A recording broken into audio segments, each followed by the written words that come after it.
Greater Noida में UP international trade fair में निवेशकों की भारी भीड़ देखने को मिल रही है। एक्सपो मार्ट में ट्रेड फेयर का शुक्रवार को तीसरा दिन था, जहां ग्रेटर नोएडा के पवेलियन में कई प्रमुख कंपनियों ने स्टॉल लगा रखे हैं।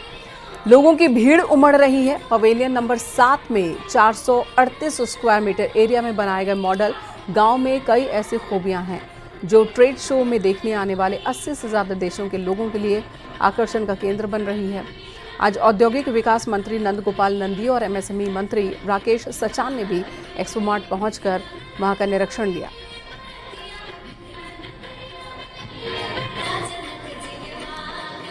इस बार Uttar Pradesh international trade fair show का सेकंड एडिशन है। कितनी भव्यता और दिव्यता के साथ है और क्या आप लोगों को उम्मीद है इससे? देखिए, इंटरनेशनल ट्रेड शो अपने आप में एक भव्य प्रोग्राम उत्तर प्रदेश सरकार के द्वारा द्वितीय संस्करण का किया जा रहा है। पिछले वर्ष में 2023 में जिस तरह से 70 देशों के लोग आए और 3.5 लाख से अधिक का फुटफॉल हुआ, हमारे मुख्यमंत्री जी और हमारी राष्ट्रपति जी ने उसका शुभारंभ किया। इस बार के ट्रेड शो का शुभारंभ उपराष्ट्रपति जगदीप धनखड़ जी ने किया मुख्यमंत्री जी की उपस्थिति में। तो पिछले वर्ष में जितना भव्य प्रोग्राम था, इस बार उससे कहीं भव्यता इस प्रोग्राम की है, क्योंकि पहले से ही 70 देशों के लोगों में लगभग 400 व्यक्तियों ने जो यहाँ रजिस्ट्रेशन करा रखा था।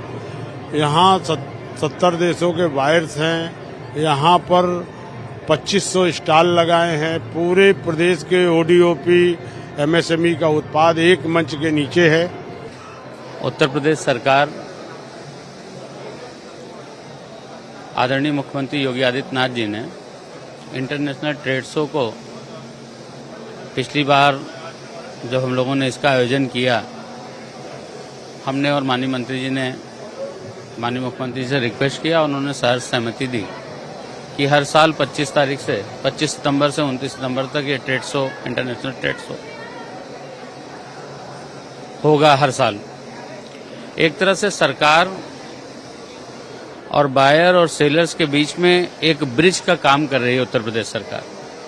आप सब विदित हैं, पहले इस तरह के ट्रेड शो नहीं होते थे, बल्कि पब्लिक की गाढ़ी कमाई का पैसा सैफई में नाच गाने पर उड़ाए जाते थे।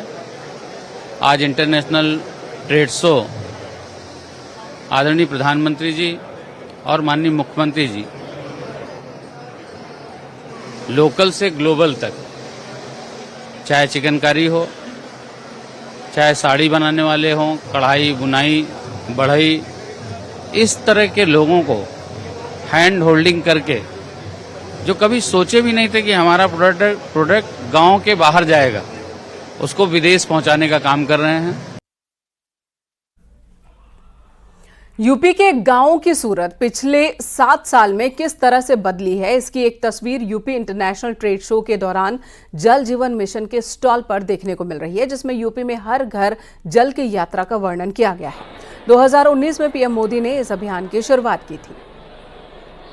जल है तो कल है, जल है तो जीवन है, और इस समय हम जल जीवन मिशन शक्ति के तहत यहाँ पर मौजूद है एक्सपो मार्ट में। और आप देखेंगे यहाँ पर भी एक स्टॉल लगाया गया है और यूपी में किस तरीके से ये जो जल जीवन मिशन है ये परवान चढ़ा। और यहाँ पर प्रधानमंत्री नरेंद्र मोदी ने साल 2019 में इसकी घोषणा की थी कि हर घर नल पहुंचे, जल की यात्रा हो, और वो चीज यहाँ पर पूरी तरीके से प्रदर्शित किया गया है। और आंकड़ों के साथ देखिए, साल 2019 में 1.94% नल कनेक्शन थे, और ये जो विकास है उसकी पूरी परिपाटी आपको देखने को मिलेगी इस वॉल में। और साल 2024 तक 85% यानी 85.12% नल कनेक्शन हो गए हैं।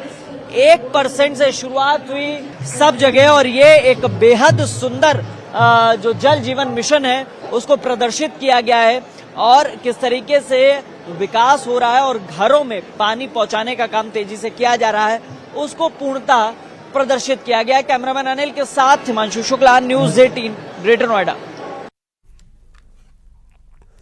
इंडिया एक्सपो मार्ट में ईपीएफओ के क्षेत्रीय कार्यालय नोएडा की ओर से निधि आपके निकट 2.0 के तहत डिस्ट्रिक्ट आउटरीच कार्यक्रम का आयोजन किया गया। 5 दिनों तक चलने वाले यूपी इंटरनेशनल ट्रेड शो में ईपीएफओ का एक विशेष सहायता केंद्र भी खोला गया है, जिसका मकसद नियोक्ताओं, अंशदाताओं, पेंशनर्स और सदस्यों की समस्याओं को तुरंत समाधान करना है और विभिन्न योजनाओं के प्रति जागरूकता पैदा करनी है। कार्यक्रम की शुरुआत क्षेत्रीय भविष्य निधि के कमिश्नर सुयश पांडे ने की। यूपी इंटरनेशनल ट्रेड शो का तीसरा दिन है। बड़ी संख्या में लोग पहुंच रहे हैं।